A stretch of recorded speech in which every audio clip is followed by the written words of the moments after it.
نحمده ونصلي على رسوله الكريم أما بعد খাতিমা বিল খাইর সুন্দর পরিসমাপ্তি।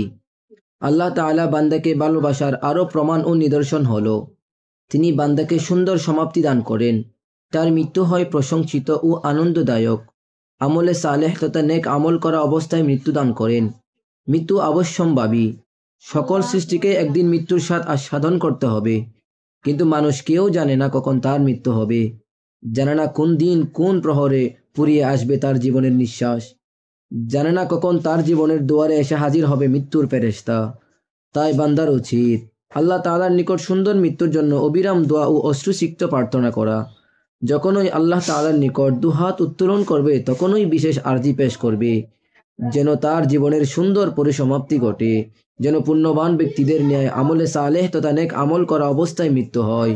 রাসূলুল্লাহ সাল্লাল্লাহু আলাইহি ওয়াসাল্লাম ইরশাদ করেন, আল্লাহ যখন কোনো বান্দাকে ভালোবাসেন তখন তাকে মধুপান করান। সাহাবায়ে কেরাম জিজ্ঞেস করলেন, হে আল্লাহর রাসূল, মধুপান করানোর অর্থ কি?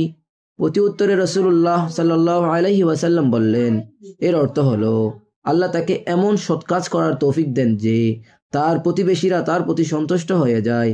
হে আল্লাহর বান্দাগণ, জেনে রেখো, মানুষ যেভাবে জীবন যাপন করে সেভাবেই সে মৃত্যুবরণ করে, আর যেভাবে মৃত্যুবরণ করবে কিয়ামতের দিন সেভাবেই পুনরুত্থিত হবে। বান্দা যদি দুনিয়াতে আল্লাহর আনুগত্য করে, আল্লাহকে ভয় করে, তার সমস্ত আদেশ মেনে চলে, নিষেধ থেকে বেঁচে থাকে, তাহলে তার মৃত্যু হবে সুন্দর।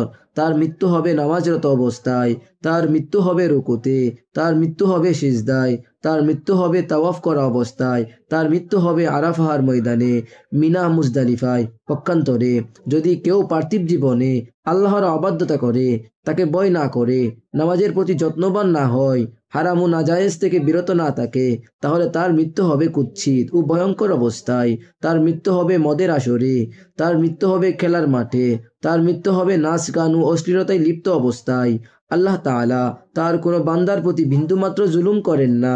প্রত্যেককে তিনি তাই দেন যা তার প্রাপ্য, প্রত্যেককে তিনি তাই দেন যা তার প্রাপ্য। ইরশাদ হয়েছে, ওয়ালা ইয়াযলিমু রাব্বুকা আহাদা, তোমার প্রতিপালক কারো প্রতি বিন্দুমাত্র জুলুম করেন না। আল্লাহ রাব্বুল আলামিন তিনার হুকুমকে পালন করার তৌফিক দান করুন।